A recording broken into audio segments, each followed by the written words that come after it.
Very good morning to everybody.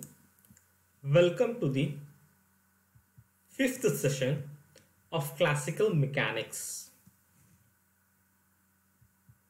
In this session, we will derive a Lagrangian equation using D'Alembert's principle. Let's have a recap of previous class. In previous class, we studied generalized coordinates, which is a set of independent coordinates sufficient in number to describe completely the state of configuration of a dynamical system, which are represented by Q1, Q2, so on up to Qn. Using these generalized coordinates, we formulated generalized displacement, generalized velocity, generalized force, generalized acceleration, generalized potential and kinetic energy. Also, we studied D'Alembert's principle, which states that the resultant force acting on a body together with a reversed effective force are in equilibrium.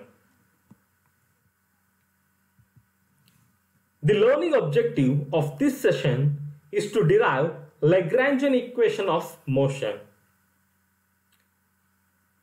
By the end of this session, you will be able to understand how Lagrangian equation of motion is derived. The Lagrangian equation of motion can be derived using D'Alembert's principle. The expression is summation I is equal to 1 to n mi ri double dot minus fi into dou ri by dou qj into delta qj is equal to 0. There are two terms, 1 and 2. Let us consider the term 2. Then fi dot into dou ri by dou qj is represented by capital Qj, which is an expression for generalized force. Now let us consider first term. Summation I is equal to 1 to n mi ri double dot into dou ri by dou qj can be rewritten as summation I is equal to 1 to n d by dt of mi ri dot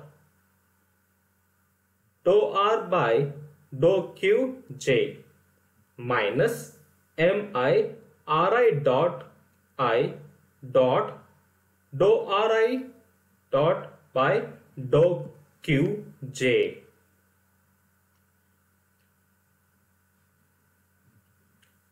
Then this term can be rewritten as dou by dou qj dot into summation I is equal to 1 to n of mi ri dot square. So does this term can be rewritten as minus dou by dou qj summation I is equal to 1 to n of mi ri dot square. This is an expression for kinetic energy. So T in terms of generalized coordinates qj dot T is equal to summation I is equal to 1 to n of mi ri dot square.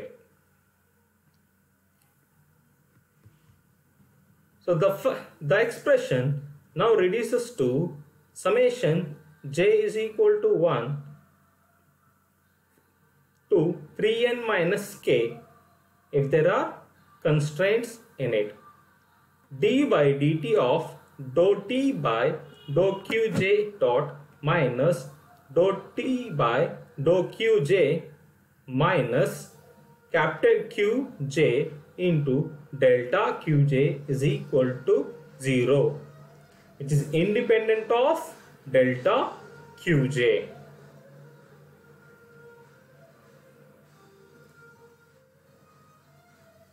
Equating this term to 0, we have d by dt of dou t by dou qj dot minus dou t by dou qj minus qj is equal to 0.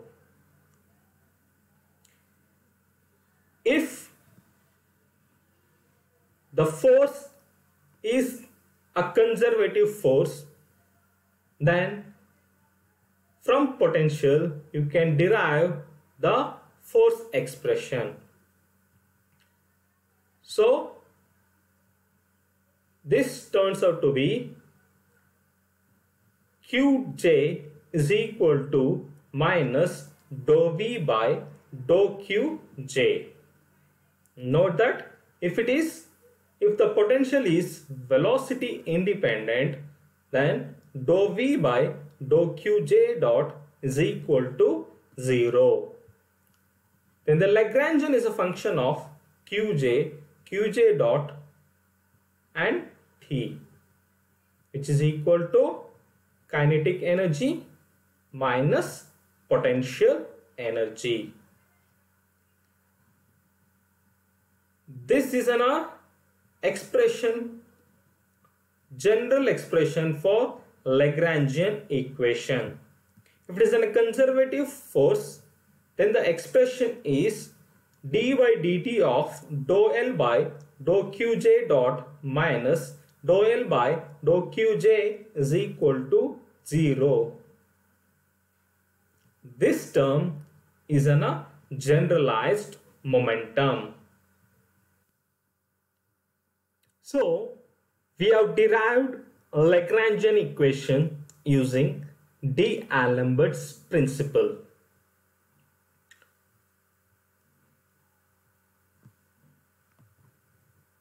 The Lagrangian equation of a motion is d by dt of dou L by dou qj dot minus dou L by dou qj is equal to capital Qj, which is a general form of Lagrangian equation. For a conservative force, Qj is equal to 0, then the Lagrangian equation is d by dt of dou L by dou qj dot minus dou L by dou qj is equal to 0.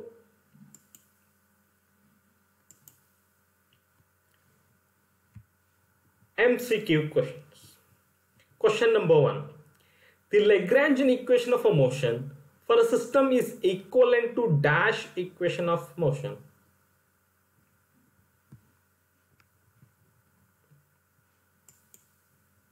It is Newton's equation of motion. The general form of Lagrangian equation of motion is d by dt of dou t by dou qj dot minus dou t by dou qj is equal to capital Qj. So the answer is option B. The Lagrangian function is defined by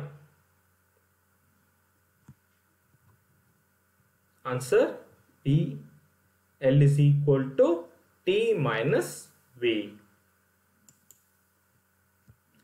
You can refer for further details Classical Mechanics by Goldstein, Classical Mechanics by Gupta, Kumar and Sharma, Classical Mechanics by Takwale and Puranik, Classical Mechanics by J.C.